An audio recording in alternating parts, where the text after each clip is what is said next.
Did you know in the first post-COVID research published on summer learning that it was found that children involved in math-focused summer programs tend to score higher on standardized math tests and have higher math grades than other students? This is the year we follow the research and join the growing number of schools that are ordering Summer Pops math workbooks for their kids.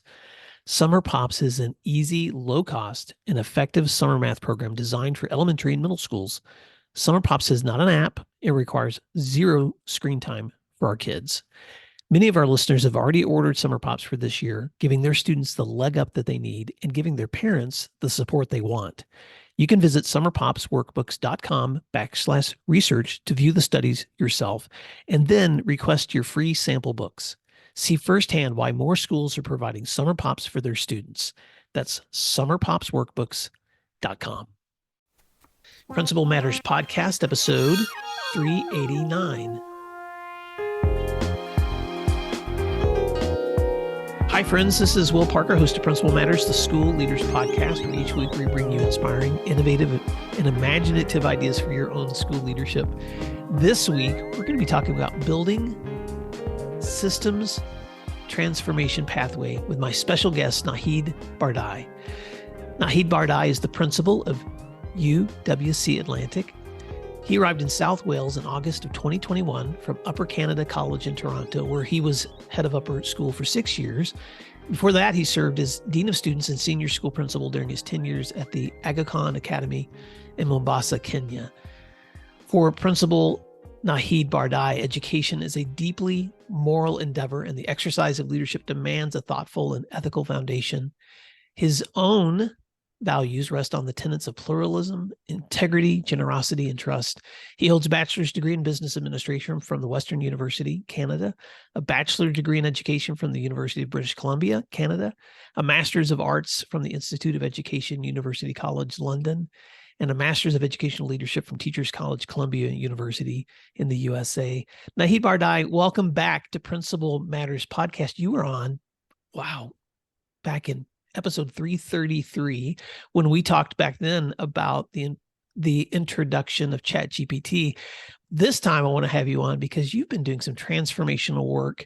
But before we get started, why don't you remind Principal Matters a little bit of what goes on in your world and maybe something they'd be surprised to know about you. Great question. Great to be back again, and thanks for having me. Lots going on in my world right now. It's a wonderful place to be in, and feel very fortunate to be in the circumstance that we are with absolutely wonderful semi-new cohort of students. We're a 2-year college, so we turn over quite regularly, and so having a new group come in, my family is doing well, and that also is obviously very important to me. And we're on the cusp of something great, I think, in terms of educational progress and innovation, and that's taken me to a couple of different places and a couple of different conversations with different audiences that I've really appreciated and learned from and received really good feedback from. So at this moment in time, things are looking really good. Well, I'm excited to have this conversation with you today because the first time that we met and talked about ChatGPT, that was my introduction into the work that you're doing at UWC Atlantic.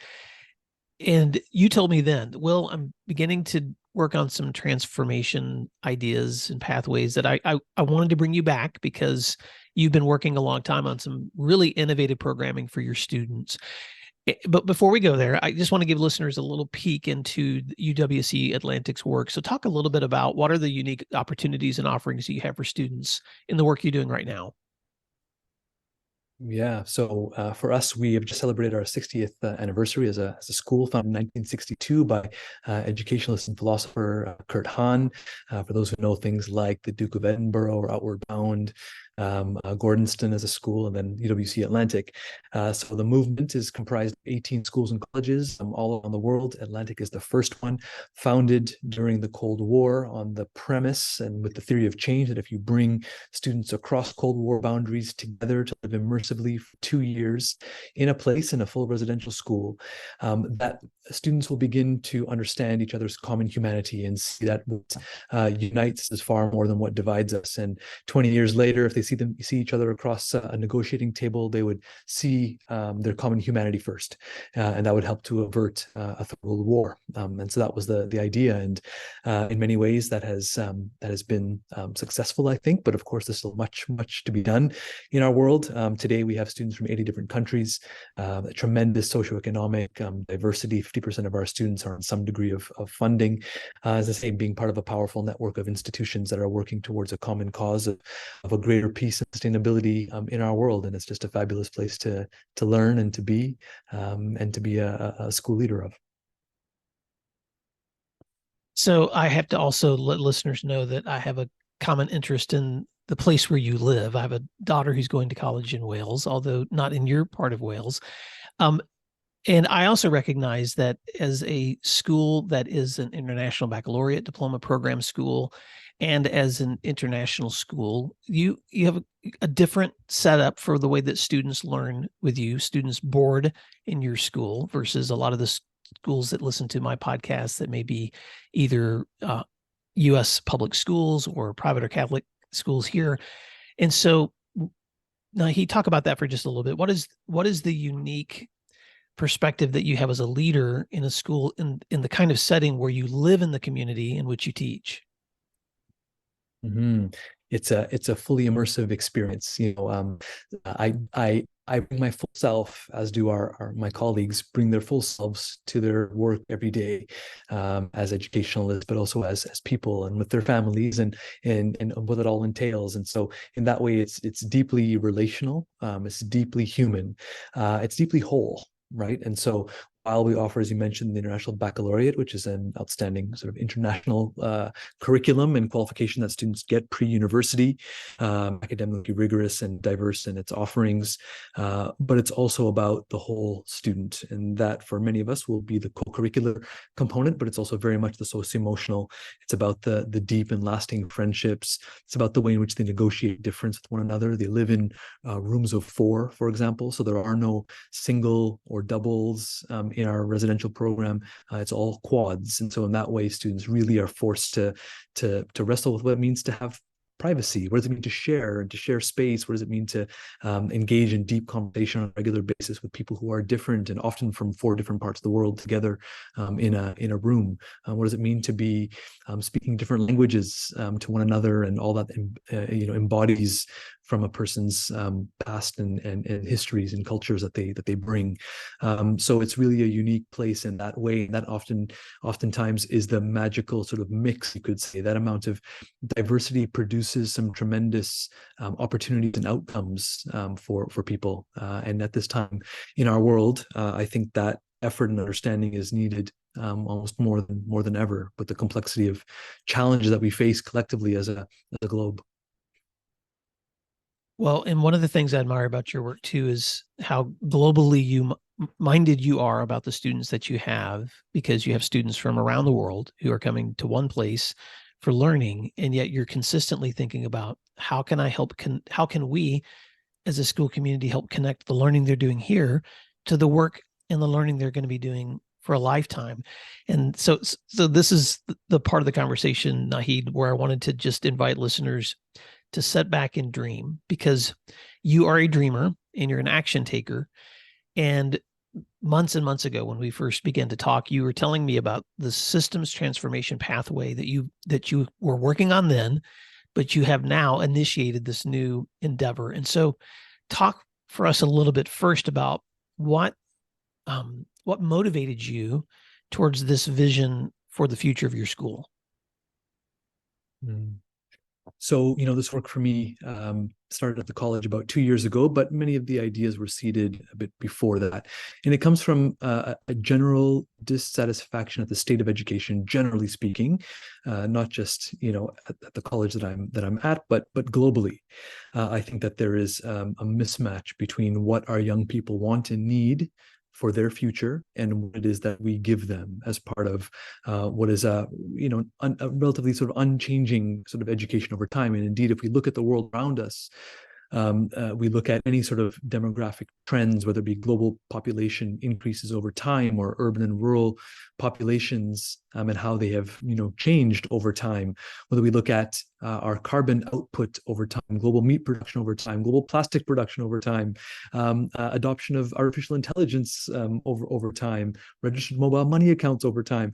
All of those changes and those curves are exponential in their orientation. Well, if you look at the rate of change in education, it's virtually flat. And so the paradox for me is that if we herald education as being one of the most significant, important tools that we have in our toolbox as humanity to be able to address the challenges of our time, then how do we square these things that the rate of change in our world is exponential, but the rate of change in education is virtually flat? So how is it that education then becomes the tool that helps us to be prepared for that future? And indeed, if we look to 2050, when all of our climate targets, for example, are due, we think about the students of today who are our graduates this upcoming year, they'll be in their mid-40s in 2050.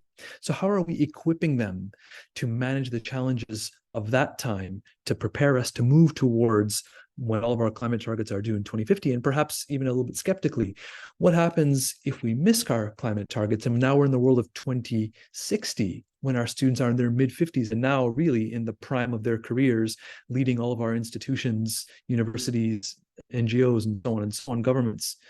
How are we helping them to navigate the challenges of that world based on what we equip them with today? So for me, the urgency around the change that is needed is now. It's not 10 years from now or 5 years from now. It's today. And that's part of the motivation for us.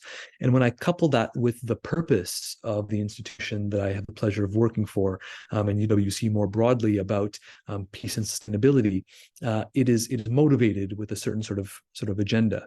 It's not a neutral sort of act that we're engaging in about the kind of education. It's very purpose driven and values driven, and for me, that's really important as we think about what that future of education, that dream, as put it, look like.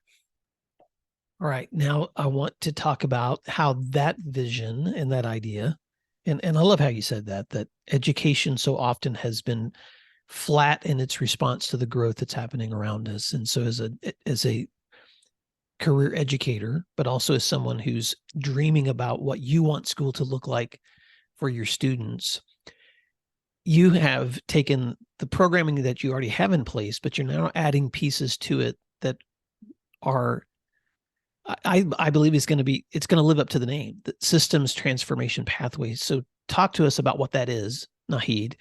What is the systems transformation pathway that you've developed for your school? And what is that going to look like for your students? Yeah, so that's great. So I think the first thing is what was a part of my frustration was that there are lots of really great educators in the world in schools that are trying to do innovative things. I would claim to be the first one to see the problem in this kind of way and to also try to find or make efforts to solve it. Where I've seen things be challenging for educators and institutions is that the systems of education are so stubborn and are so fixed and are so rigid. And so therefore, when people want to innovate, they almost have no choice but to make it an add-on. So it happens in the evenings, it happens on the weekends, often off the back of teachers who are already stretched, who give their time often voluntarily to try and do something different. And students who do the same, give up their time on the weekends and so on to be part of something that they want and that is different. And that can only go on for so long. And we see the impacts in many other ways to our colleagues as well as to our students when we stretch them further. And so for me, it wasn't about adding on, it was about replacing. And so that's the first design piece, I would say, is very much about taking out and putting something else in that was better fit for what we are looking at. So what we ended up doing is, after a bit of conceptualizing and thinking, we arrived at a clear kind of philosophical underpinning for the program. And the philosophical underpinning was about, being true to UWC. If you imagine in your mind sort of a Venn diagram, with the three pieces of that Venn diagram, the three circles being peace, sustainability, and experiential learning, 3 pillars of UWC, but that we often do in silos. And so I said to myself, what would it look like if we took those 3 things and made a Venn diagram out of it? And what would it look like if we took the intersection point of peace, sustainability, and experiential learning and create a new educational program that emanated from that intersection point? And for me, peace means our unequal, unfair, unjust human systems that we've architected over the last 100 years. And sustainability is our damaged natural systems. And so the intersection point of our human and natural systems is an unequivocal truth that we hardly spend any time helping our young people or old people understand the depth and complexity of that space. And we know that the way in which we produce and the way in which we consume, the way in which we pollute, all of those things in the human side impact our natural environment. And our natural systems and environment, they then change and they respond. And when they respond, that has a role and impact back on our human systems. Our tension over scarce resources changes. Our migratory patterns as human beings change. And so that is a deep sort of intersection point, a locked system that we have that we need to spend and focus more time on. Then experiential learning for me is an action orientation. So I think we have enough people in the world who can model and prototype and debate and simulate and theorize and all those things. What we need are young people who know how to take good, constructive action. And the action they need to take is in a difficult space. It's complex, that intersection point of human and natural systems. It's complex, it's systems driven, and it is ideologically contested. So what does good action then look like in that space? We need to be able to help students to be able to embrace complexity, not to expect simple 3-step solutions to things, because those don't exist in that complex space. We need them to understand how systems function, how they work, and then how to transform systems. And then we need them to understand and learn how to build bridges across ideological silos and not reinforce ideological silos. So this is hard work for any human being, let alone a 17 or 18-year-old. But that's what we are then endeavoring to do. So we then move towards now a sort of a developmental phase of creating this program. And I'm so fortunate to have one of the most talented educators that I know working with me as our vice principal of learning innovation. Her name is Maria. She's incredible. And so she's put together a great team to sort of work with and help to build this program. And what we've then created is in partnership with the International Baccalaureate. So we've partnered then with the IB in this, and we're doing this with them, but then created something called the Systems Transformation Pathway Leadership for Just Futures. And that's the program that we've spent a year creating. Let's take a moment to thank our sponsors, and then we'll be right back. Why is IXL used in 95 of the top 100 U.S. school districts? Because it works. Research across 45 states showed that IXL schools outperform other schools on state tests. With IXL, you get a personalized online learning and teaching solution that helps you improve achievement, empower teachers, track progress, and more. This one platform for K-12 helps teachers accomplish what normally would require dozens of other tools. For example, as students practice skills, IXL automatically adapts to ensure each learner is always supported and challenged at the right level. IXL also provides every student with a personalized learning plan to help them close knowledge gaps effectively. One of my favorite things about IXL is their personalized test prep tool. For exams like the SAT and ACT, IXL will analyze a student's most recent score and generate a custom list of skills to help them boost their scores. If you want to take the load off of your teachers so they can do their best work, IXL can help. Learn more at IXL.com/PM today. Are you ready for a tool that can help you elevate engagement and foster a culture of care and connection within your organization while also saving you time? Introducing Libra, your gateway to turning those culture-building insights into action. Discover how Libra transforms the way you engage with your team. Imagine integrating all your engagement efforts with platforms like Outlook or Gmail into one seamless experience. With Libra, you focus on people, not software. Celebrate the achievements that make your team unique, from personal milestones to professional accomplishments. Ensure you and your team have the means to meet their connection goals, fostering a workplace where everyone feels valued and understood. Don't let another day pass where engagement is just another item on your to-do list. With Libra, embark on a journey to increase efficiency, improve engagement, and cultivate a caring workplace.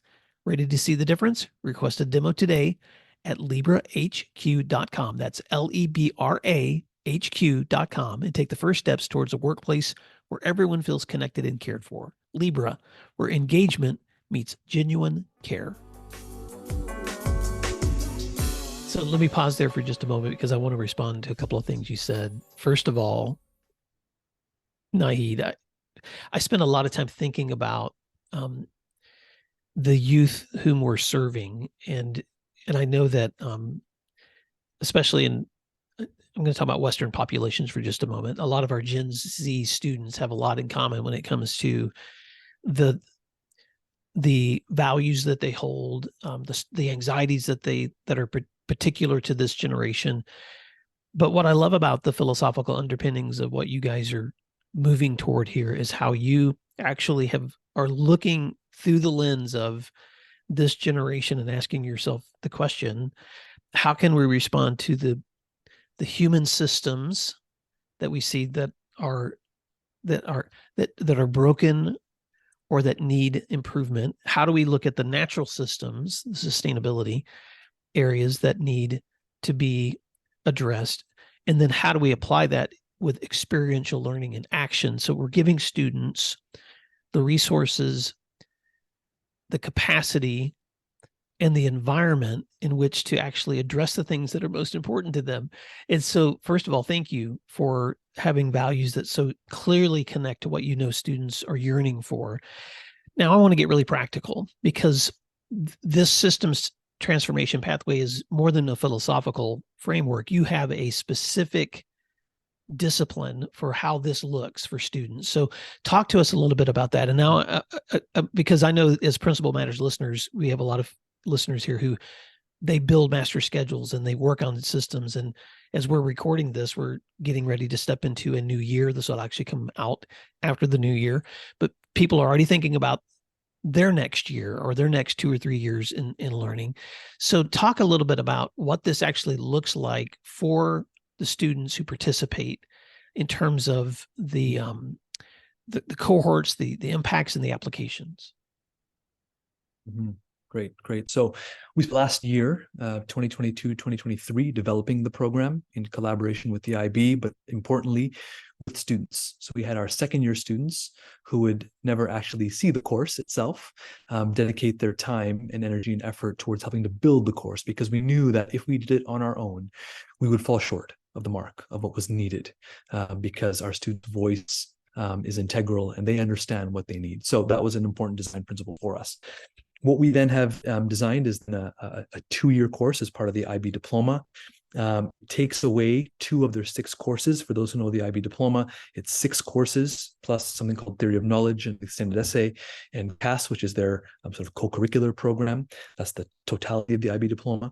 This takes away 2 of their 6 formal academic courses and replaces it with the systems transformation pathway. So it's not an add-on, but it's a replacement. We just finished selecting a few months ago our inaugural cohort. So we've actually just launched in September of 2023. And the beginning part of the program is a cohort-based program where the students come together and do about 100 hours or so of understanding systems and how systems function and how we think about systems. So we start with a mini unit on narratives and the way in which we look at narratives to help to tell stories and fundamentally to help to shape human behavior within a system. We then look at complex adaptive systems and looking at the economy and climate as 2 sort of domains that we're looking at and helping students understand how you map systems and how you analyze systems, how you look at them and how you sort of put them down and begin to digest what they look like and how they function. We then go into a mini unit on power and the way in which power sits in a system and where it resides and where the nodes of power are and how do you take and give power and how do you work with power. Important for our young people to understand. We then look at othering, bridging, and belonging as ideas around community and how it is that if we think about a just future, what does it mean to create a future where no one is left behind? That we understand the importance of the totality of humanity and indeed beyond humanity, our ideas of human beings, and extend our sort of circle of compassion and care and understanding beyond just human beings.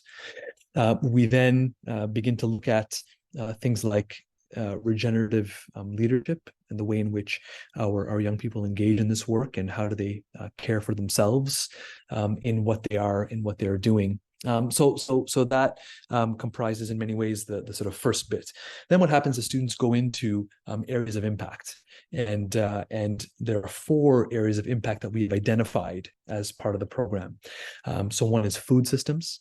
Then second is energy systems. Third is biodiversity. And fourth is mass human migration. So those are 4 sets of systems that already exist. There's already an abundance of research and movement globally around these things. And so it makes sense for us to tap into what's already existing and what's already important. And at the same time, there are 4 systems that are relevant to our physical location and to our school itself. So we pick those intentionally that way.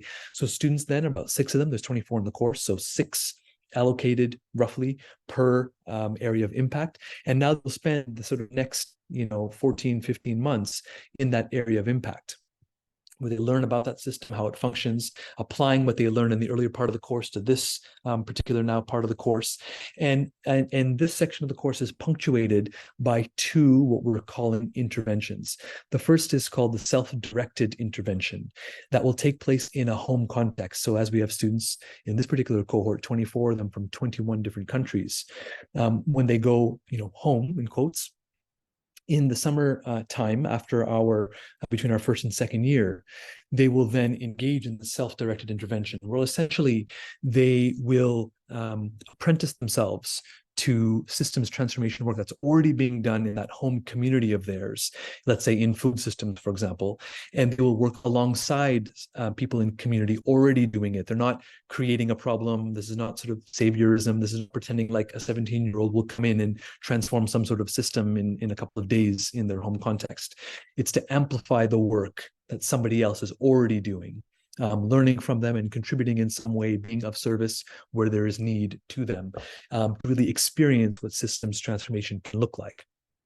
They then come back from that summer experience into their second year, and they harness that learning between the 6 of them that they have gained. They digest, they share, and they think about how they can iterate, if you will, on their learning that way. And then they engage in what's called the collaborative intervention. Let's imagine again in food systems, where now they'll apprentice themselves to a movement or to change that's already taking place in Wales around food. And they will again work to amplifying the work that is already taking place now collaboratively in a group of 6. And there's a pretty significant amount of time allocated to this project. It's something like 90 hours, times 6 individuals. So it's a pretty significant portion of work in practice. So what they're doing is they're taking the theory of what they learned in the beginning part of the course and applying it twice over the course of their time, getting feedback along the way, really working in real life situations, applying that work and sort of giving of themselves in that kind of way. And then we come towards the end of the course where they're now synthesizing and building a portfolio and evaluating themselves and their peers against a sort of a criteria, competency-based type of model. And then we end the course with something that we're calling the Festival of What Works. And that's something that we would share with our entirety of our community to celebrate the work that's been done, acknowledging the things that we tried and perhaps didn't work, but then also really celebrating the things that have gone well and that we can see could be useful tools to pass down to the next generation of students to consider using in their future bits of work. So that's a snapshot of what the course looks like in its totality.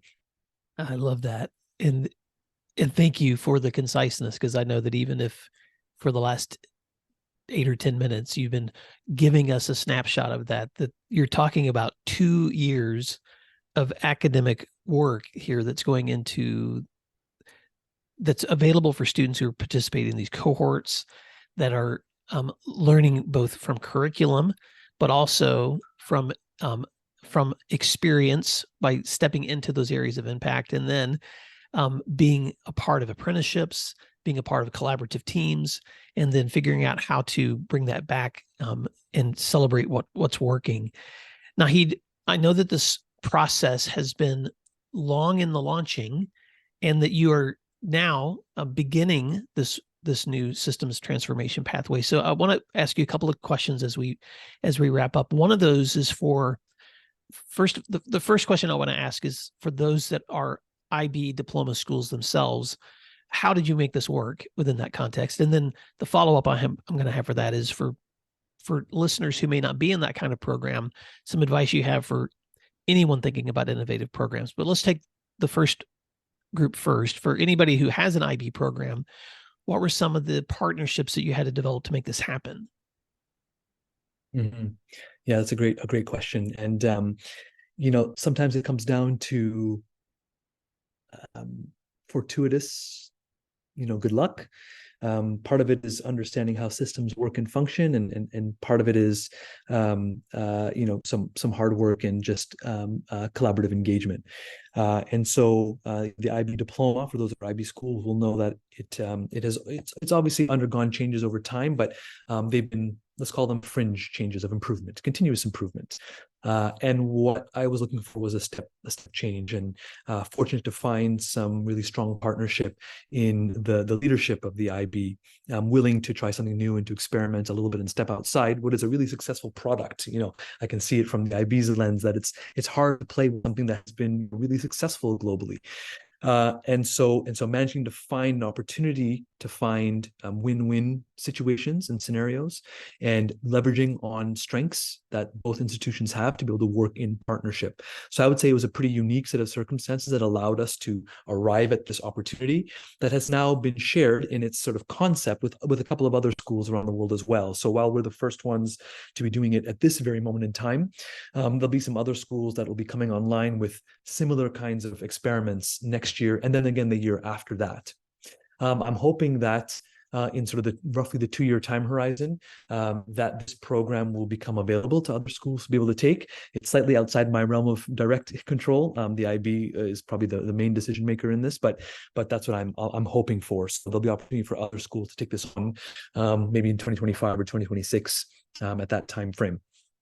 For those who are not IB schools, do you want to jump to that right now?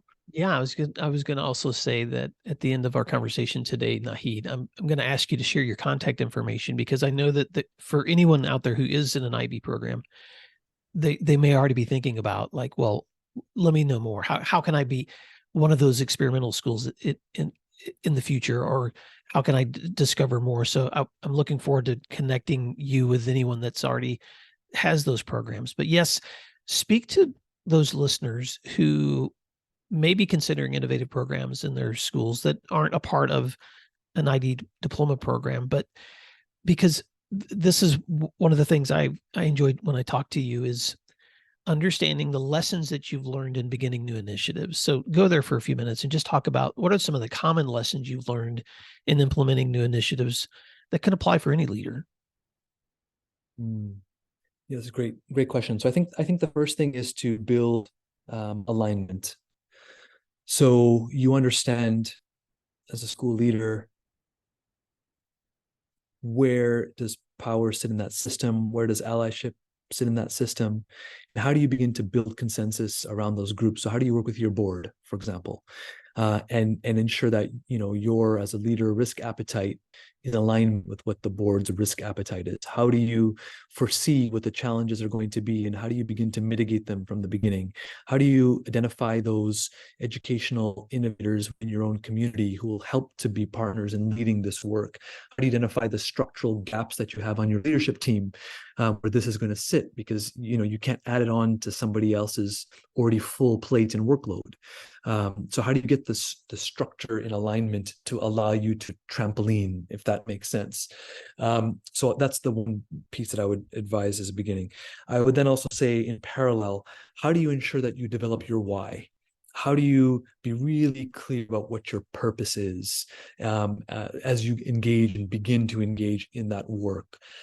What is the aspiration that you are having? And let it be driven somehow genuinely from the values that your organization, that you, the leader, have. So having a compelling vision that is grounded in something inspirational, material, connected to your institution, I think is critical. So it's not innovating for the sake of innovating. So I think that's also really, really important. And then it's about thinking about, where is that then going to sit in that ecosystem of the school that you have? Is it a co-curricular program, or is it a core academic program? And then what are you going to replace, or how are you going to create space for it in what you're doing? So I think that becomes at the beginning, at the outset, really important for me, and what we've learned. I would then think a bit about the systems then that function and that operate. So, for example, as you think a bit about the curriculum and perhaps some of the national or state based sort of requirements and constraints that you're working with, how do you work within that, or indeed how do you find ways to work around it or on top of it, or overrun it if you can? How do you think about what that next step is for your students if many of them go off to university or college? How do you think about those systems, which can sometimes be equally stubborn? And how do you work around and with and on top of those things as well?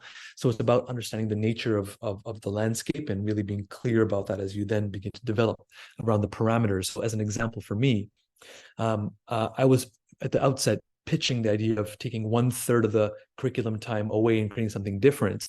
That would be 2 courses worth. And my calculus in my mind was that from a university standpoint, if our students are going to do then 4 traditional courses of the IB diploma of the 6, 4 would still be in that traditional realm. And if they had to potentially forego the IB diploma, which was at the beginning stages, what I was imagining would have to be the case before we partnered with the IB, I said to myself, okay, if they take 3 higher level subjects, which is sort of part of their 6, they do 3 standard level, 3 higher level. So if they keep the 3 higher level subjects, and if we think about what universities accept otherwise, they accept, in the UK where we're based, they accept 3 A-level courses for university. So I was saying to myself, okay, if they accept 3 A-level courses, then why wouldn't they accept 3 higher level courses, which is, actually more rigorous than A-level courses? So in a comparison standpoint, they would then have the 3 high level courses plus a standard level course plus this new thing that we're creating. So why would a university say no to that? So that was the risk calculus that I was doing in my mind and trying to find ways to mitigate. So which is why I said 1/3 of the curriculum time and not half the curriculum time, for example. And so that's the kind of calculus that I think you'll need to do as an educator who wants to think of things in a more radical kind of way, and weigh it against the risk that's there. Naheed, I'm just going to repeat back to you some of the things that you just said to me for the benefit of our listeners too. But when you're thinking about those new initiatives, first of all, just the understanding the complexities of systems and being able to work within that complexity for the outcomes that would be most beneficial for the system that you're in. And that comes back to some of those other areas that you said, knowing your why and your purpose, understanding what's unique about your school and setting, working within the values and offerings and the governance that you're a part of, and then looking at that transformation, that your own system of transformation that you, in doing that calculus of risk and benefit, but then also making sure that you've got the people and the time and the resources together to begin to be able to launch something that's going to work, and the support for that too, which are the ingredients that you've been describing in today's conversation. So first of all, just congratulations. I do want to ask one follow-up. As you imagine this new program let's take it through the eyes of one student. What are you most excited about when you think about the future for one student who's coming through your school that could be a participant in this new system that you're implementing? Yeah. What I'm excited about for them to get a radically different educational experience that is fundamentally transdisciplinary. So there are no disciplines attached to it. In fact, it's team taught. So there are 4 teachers who are teaching the course. And right now we've got 2 anthropologists, a geographer, and a marine biologist, who are the 4 teachers teaching the course. So I'm excited for that student who gets to think about the nature of the problem first, rather than the disciplinary constraints and lenses and frameworks first. So it starts with what's real, and then you take the academics that are required to support their understanding and you bring that. And what it allows is for the student to bring their whole self to that learning, because it says, you may be from a totally different part of the world. What's relevant to you? What bodies of knowledge and research and evidence and so on are important for you to pull into your academic experience, rather than being pushed down your throat by some other external authority that believes this is what you need to know. So I'm excited about the bespokeness and the opportunities that exist there. I'm excited about them seeing things in whole systems and how whole systems intersect with each other, and seeing the world therefore as a whole and not in these sort of compartmentalized fragments.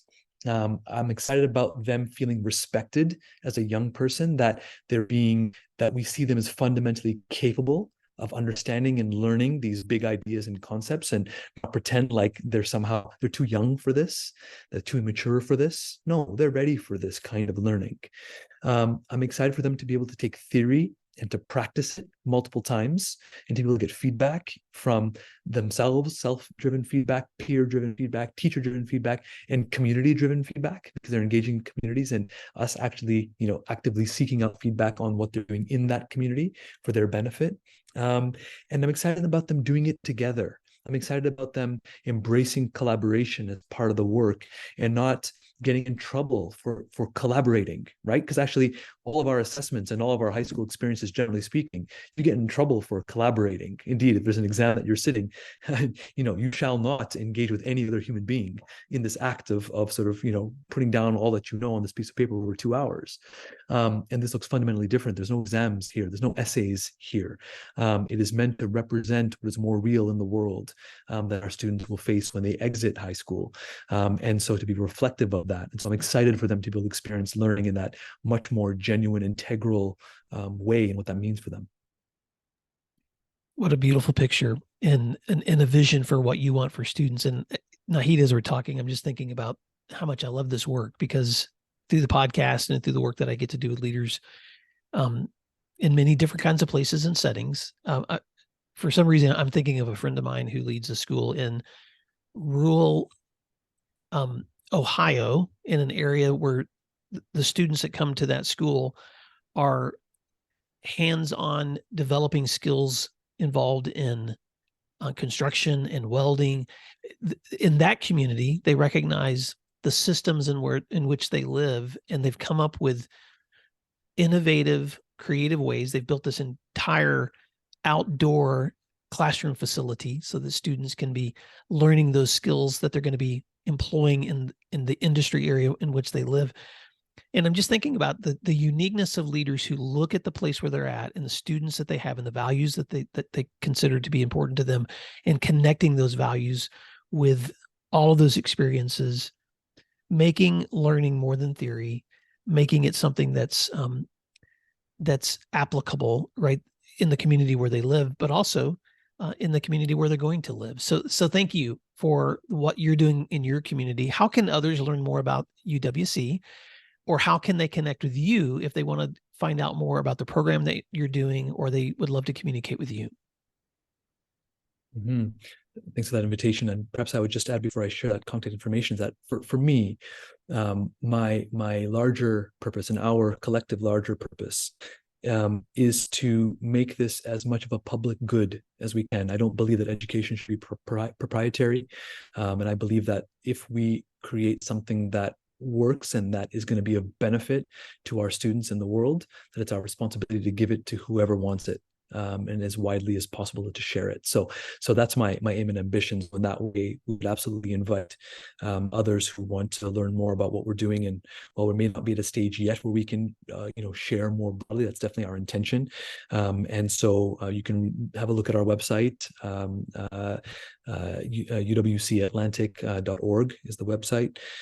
Do have a look there. There's some further information there, or you can always email me if you like, Naheed, Naheed Bardai, Bardai, at uwcatlantic.org. And please connect that way, or on LinkedIn. You can also find me there, and happy to be in touch with others. Well, Naheed Bardai, it's been such a privilege to reconnect with you, and I will include that contact information in the show notes. Thank you for the opportunity. Any other parting words that you want to say as we wrap up today? Just that I have been bolstered by the inspiration and just ingenuity of many others. And so this kind of work is not solo work. It is together work. It is collaborative work. And so we need more and more people connected together to be able to really have an impact in the way that we know we need to in the space of education. And so it's just to acknowledge those who are already doing work out there, and to keep going and find partners and find people who can support you, and we'll do this together. Well, Principal Matters listeners, as you think about the kinds of transformational systems that you want to create for your students, the kind of meaningful learning that you want to create, thank you for the time that you got to spend today, that you took to spend today with Naheed Bardai and with me. And Naheed Bardai, thank you for all that you've done to be a great leader for your school. And Principal Matters listeners, thank you for doing what matters. We'll talk to you again soon. You'll find free resources like this one at williamdparker.com. Subscribe for our free weekly newsletter, which contains bonus material, and also check out the links for Grow Academies, Masterminds, Executive Coaching, and Keynote presentations for my books, as well as for Principal Matters Associates. You can find out more under our speakers tab at williamdparker.com. Thank you for learning together, and thank you for doing what matters.